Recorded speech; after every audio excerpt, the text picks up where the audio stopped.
You don't become weak around women because you lack clever lines. You become weak because of attitudes, quiet defaults you carry into every room, that drain your power before you've said a word. Change the attitude, the posture, the frame beneath your actions, and the same words suddenly land with weight. Keep the old attitudes and every tactic cracks like thin ice. Tonight, you're going to see the patterns that make you soft, where you should be steady, apologetic, where you should be authentic, frantic, where you should be calm. You won't need gimmicks after this. You'll need courage, repetition, and a decision to stop bargaining for attention like a man who forgot his value. If you stay with me and absorb this, you'll feel a shift in your chest the next time you face a woman you want. Less noise, more gravity, less performing, more presence. That shift won't happen because you learned a trick. It'll happen because you unlearned 10 attitudes that quietly announce you don't trust yourself. The first attitude drains you faster than any other, treating approval as oxygen. You know the loop. You send a message and hold your breath. You perform a compliment and watch her face like a scoreboard. You rehearse jokes on the way to a date, adjust your opinions to match hers, and leave the night feeling oddly empty even if everything went well. Approval addiction is not kindness. It's self-abandonment with a smile. When your nervous system believes acceptance lives outside you, you barter your edges to buy comfort. You soften your no into a maybe. You turn your standards into suggestions. You trade your rhythm for hers because peace feels safer than truth. The paradox hits hard. The more you try to earn approval, the less attractive you become, because you're teaching her that your center can be rented. The antidote isn't coldness, it's fullness. When you source your worth from the life you're building, your mission, your craft, your health, your integrity, approval stops being oxygen and becomes a breeze. Nice when it blows, unnecessary when it doesn't. Women read that shift in seconds. They don't need your bravado. They relax into your solidity because it means you won't collapse into them. Close behind is the attitude of constant availability disguised as affection. Weakness loves to wear generosity's clothes. You think you're being sweet when you reply instantly every time. Cancel your training because she's free now. Keep the chat alive all day with pings so nothing dies. What actually dies under constant contact is anticipation. Depth needs air. Connection needs contours. Availability without intention is attention without value. The man who is always reachable teaches the world that his priorities are props. He confuses presence with persistence, warmth with 24/7 access. Availability that comes after self-respect hits different. You answer with intention, not with panic. You let conversations end while they're still alive and pick them up refreshed. You protect the blocks of your day that make you formidable. In that space, curiosity grows. Curiosity fuels pursuit. And pursuit never begins where everything is already guaranteed. Another attitude that makes you small is the urge to over-explain yourself. This is how men exhaust women and themselves in the same evening. You state a boundary and immediately write an essay to soften it. You sense a vibe shift and flood the silence with paragraphs trying to manage her perception of you. You text backstories to justify why you can't meet, as if a clean, "can't tonight, let's try Thursday at 7 would crack the sky. Over-explaining sounds like care, it smells like insecurity. You're not clarifying, you're pleading with reality. Maturity gives you another option. Say what you mean once, in short sentences, and let behavior carry the rest. You can be warm and spare with words at the same time. The attitude you're replacing is, "I must be understood before I can rest." The attitude you're installing is, "I will be honest, and then I will rest." Calm, brief truth is magnetic because it's rare. There is also the attitude of boundary blindness, the default yes that drains the man who wants to be loved. You let plans slide repeatedly because conflict scares you. You accept last-minute changes that wreck your schedule. You lend time, money, and emotional labor like an ATM with no PIN, then call it generosity while resentment collects interest. Women don't fall in love with doormats. They wipe their feet on them and keep walking, not because they're cruel, but because you trained them to see you as floor. Boundaries are not confrontations. They're instructions for how to love you. Speak them once, uphold them quietly, and stop narrating them like a TED Talk. I plan my week. If we're going to see each other, I need confirmations the day before. Then watch. If behavior aligns, you've created safety. If behavior ignores, you've collected data. Either way, you kept your dignity. Dignity is not a luxury. It is the only soil where respect grows. And respect is the spine of enduring desire. Weakness also hides inside performance, a social costume men put on because they think romance is theater. You shapeshift to fit her taste. You imitate confidence you haven't earned. You inflate stories, signal knowledge you didn't study, borrow lines that don't sound like your mouth. Performance works on people who want illusions. The woman you actually want, grounded, feminine, selective, doesn't chase illusions. She touches them, and they evaporate. Presence replaces performance when your day contains evidence. Evidence looks like kept promises to yourself when no one is clapping. Train when you said you would. Work when you said you would. Sleep when you said you would. Clean your environment until it supports your best self by default. Build competency in something real. That stack of evidence removes the need to narrate yourself into the room. You walk in with quiet edges. You don't perform confidence, you wear it like skin. That's when your humor relaxes, your eyes settle, your voice slows, and your words stop asking for applause at the end of every sentence.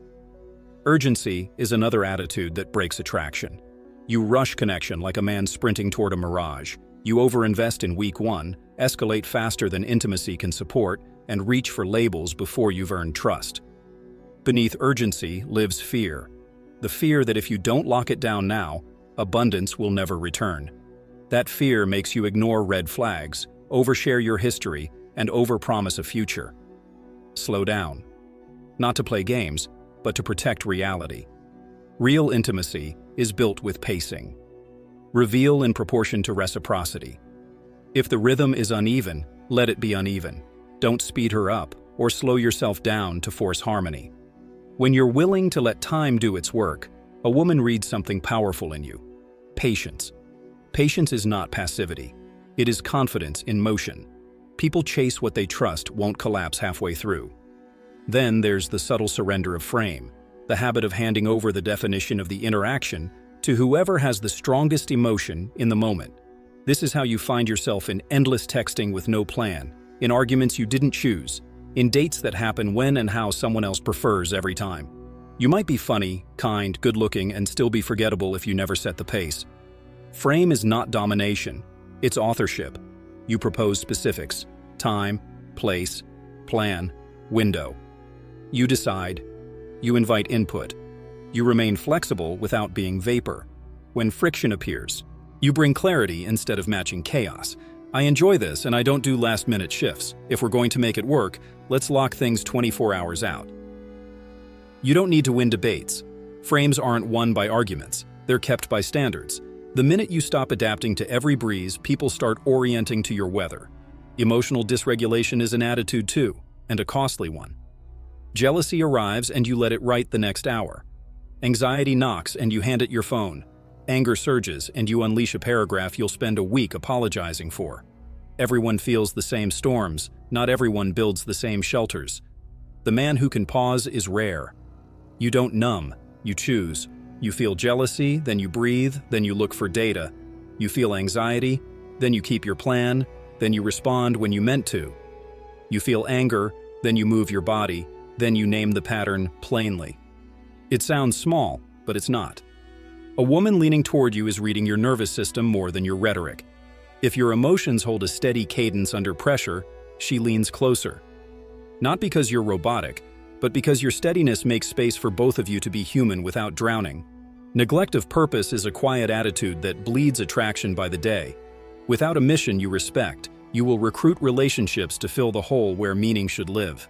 That's when you orbit her like a satellite, wait for her text like a weather report, and judge your day by her attention. It's too much weight for any person to carry. Direction is not a social media slogan, it's a calendar. What are you building this quarter? How does tomorrow fund that? Where are the blocks in your week that no one gets to move? Meaning is not found in fantasies, it's made in repetitions. When your life already has motion, you don't grab at her to stay afloat. You invite her into a stream that existed before her and will exist after her, not because she doesn't matter, but because she matters more in a life that works.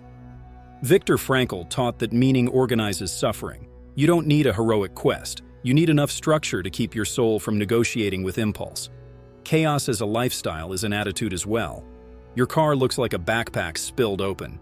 Your room is a museum of unfinished intentions. Your screen diet is a roulette wheel of outrage. Your finances are a fog you hope will clear when you stop looking at it. None of these are moral failings. They are signals. They say, I leak. Leak enough and love becomes a mop. Attraction is not about perfection, it's about capacity. Order small things on purpose. Clean one surface nightly. Pack your bag before bed. Give your clothes a system. Build a simple money plan, automate savings, cancel subscriptions that rent your attention. Upgrade your grooming from when I remember to ritual. Style is not price, it's fit and care. These micro acts are not for Instagram, they are for your nervous system. A tidy kitchen is not romance, but it is a promise. It says you can care for a world beyond your feelings. That is wildly attractive, because it means she won't have to raise you while loving you. There is also pedestalizing, the attitude that inflates a stranger into a savior. You project fantasy onto a face, and then you can't meet the real person in front of you because the role is already cast. Pedestals create thirst, and thirst creates performance, and performance creates pressure that kills play. When you meet someone you admire, admire with your feet on the ground. Wonder, curiosity, and respect are beautiful. Worship is not. You can see her beauty and still hold your frame. You can feel that electric pull and still keep your pace. This is where the language of league poisons men. Leagues are for sports. In real life, there's only fit. Fit is made of values, rhythm, maturity, humor, vision. When you pedestalize, you stop checking fit and start chasing glory. That's how weak choices are made. If you look closely, you'll notice how these attitudes braid together and how their opposites braid as well. Approval-seeking, hyper-availability, over-explaining, boundary blindness, performance, urgency, frame surrender, dysregulation, purposelessness, chaos, pedestalizing, each one announces the same headline in different fonts, I don't trust my value. Reverse them and you announce a different message. I am whole enough to choose slowly. That message is irresistible to anyone ready for real connection. It's also repellent to anyone who only wanted free attention. Good. Filters save your life. Now move from the abstract into rooms where these shifts matter. Imagine meeting her after a friend's event. The old you performs, the new you arrives. You make an observation specific enough to prove you were present, not generic. You ask a question you actually care to hear answered. You don't try to earn a laugh every 30 seconds. You let a silence hang for 2 beats longer than comfort requires. You end the conversation before it decays. If you exchange numbers, you text with intention, not with a drip. Tuesday or Thursday works for me. Quiet spot at 7. If this week's tight, name another. You don't include a paragraph of reasons. You don't apologize for having a life. You refuse to let the connection become an endless message elevator with no floor. If she reciprocates, you move. If she's vague twice, you pivot back to your world without bitterness. You didn't fail. You filtered. On the date, you protect presence from performance. You choose a place for conversation, not a circus. You arrive slightly early because rushing turns warmth into jitter. You sit like a man whose spine remembers him. You ask about decisive moments, not just preferences. You share slices of your world that reveal values instead of rattling off wins. You notice how she treats the server because small interactions predict big patterns. You flirt lightly, tease kindly, listen as if you learned how. You keep your phone away without announcing it like a virtue. You end before the energy phrase. If the moment asks for a kiss, you meet it. If it doesn't, you trust you're not living your last chance on Earth. In texting after, you don't adopt the attitude of life support. You don't send a daily good morning sticker because you're afraid silence will eat the connection. You send when you can be present. You invite. You propose. You ask about the thing she said that only someone paying attention would remember. If momentum slows, you don't panic tap the balloon. You return to your mission. A day or two later, you re-engage with substance. If it stalls repeatedly, you exit clean. That move is not scarcity theater. It is self-respect. Scarcity theater says, I'm ignoring you to make you want me. Self-respect says, I prefer reciprocity. If it's not here, my life is already full. Conflict exposes attitude more than charm ever will. She's sharp because she's stressed. The weak attitude mirrors the spike. The steady attitude mirrors your center. You acknowledge, empathize if it's yours to carry, Suggest a pause or a reset and refuse to turn one rough moment into a referendum on the relationship. If the pattern repeats, you don't lecture. You articulate a boundary and watch. I like us. I won't do conversations where we attack each other. If that keeps happening, I'll step back. No threat, no performance. Just truth and doorways. Mature people use doors. Immature dynamics need walls. Distance arrives, as it will. Work trips, family demands. Mismatched weeks. You pre-frame. This week is heavy. I'll reach out Sunday and we'll lock next. Then you disappear into your life and reappear when you said. That simple rhythm sends 4 messages at once. I want you here. I keep my word. I keep my world moving, and I won't abandon myself to keep you. That quartet is the masculine energy people mean but rarely define. It's not loud, it's dependable. Drop back into your private world, because everything above runs on fuel you build away from dates and texts. Mornings that belong to you. Training that builds a body your mind can trust. Deep work that advances something real. Sleep that funds a steady mood. Environments designed to reduce friction. Friends that sharpen you. Mentors who have receipts. Screens that you control instead of worship. Clothes that fit your frame and your context. Money that serves your plan instead of your impulses. Rituals that anchor you. This is not a checklist to impress a woman. It is a design that produces a man who no longer begs the world to tell him he matters. From that foundation, romance becomes a gift, not a pharmacy. There's a version of you that hears all this and wants to implement it as a stunt. Don't. If you install these shifts to extract a result, your body will betray you.